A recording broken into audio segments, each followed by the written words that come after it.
आप सभी का गीता ज्ञान चैनल में स्वागत है। अगर आप चैनल पे पहली बार आ रहे हैं तो चैनल को सब्सक्राइब करें और उसके बगल में जो बेल आइकन है उसे क्लिक करें नोटिफिकेशन के लिए।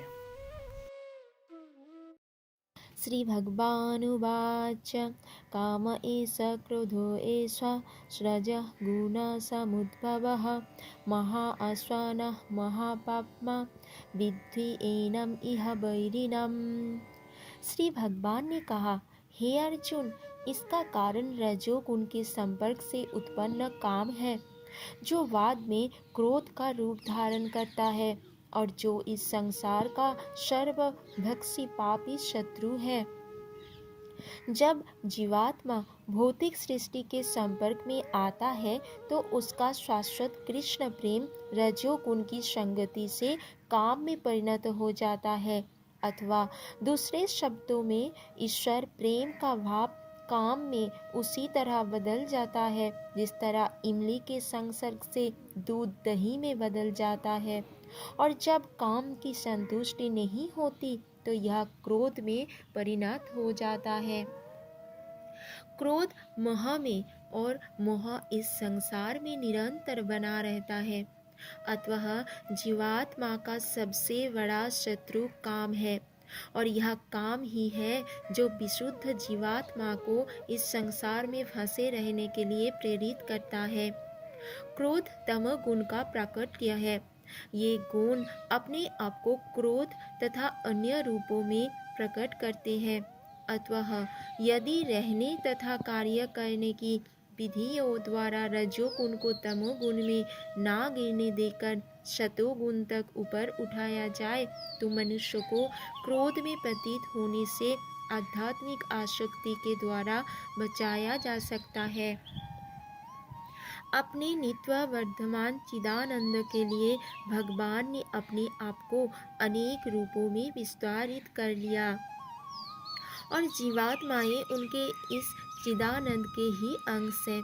उनको भी आंशिक स्वतंत्रता प्राप्त है, किंतु अपनी इस स्वतंत्रता का दुरुपयोग करके जब वे सेवा को इंद्रिय सुख में बदल देती है तो वे काम की चपेट में आ जाती है।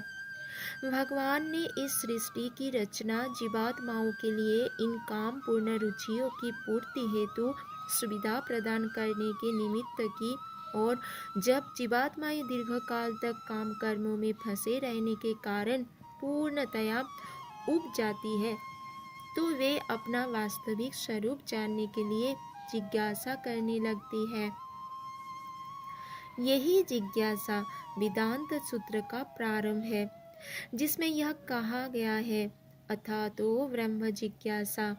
मनुष्य को परम तत्व की जिज्ञासा करनी चाहिए और इस परम तत्व की परिभाषा श्रीमद् भागवत में इस प्रकार दी गई है।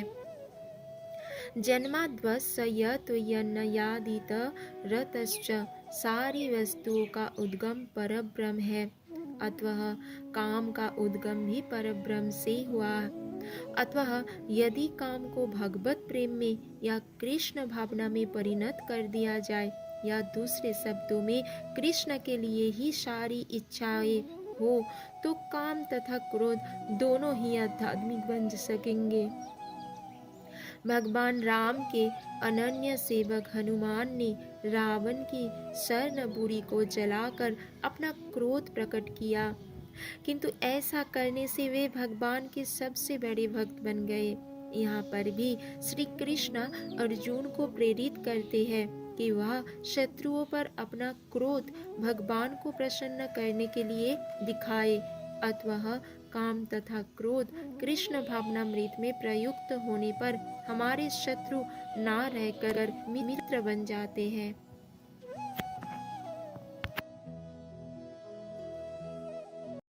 अगर आप सबको वीडियो पसंद आया है तो वीडियो को लाइक करें, चैनल को सब्सक्राइब करें और भी वीडियोस देखने के लिए।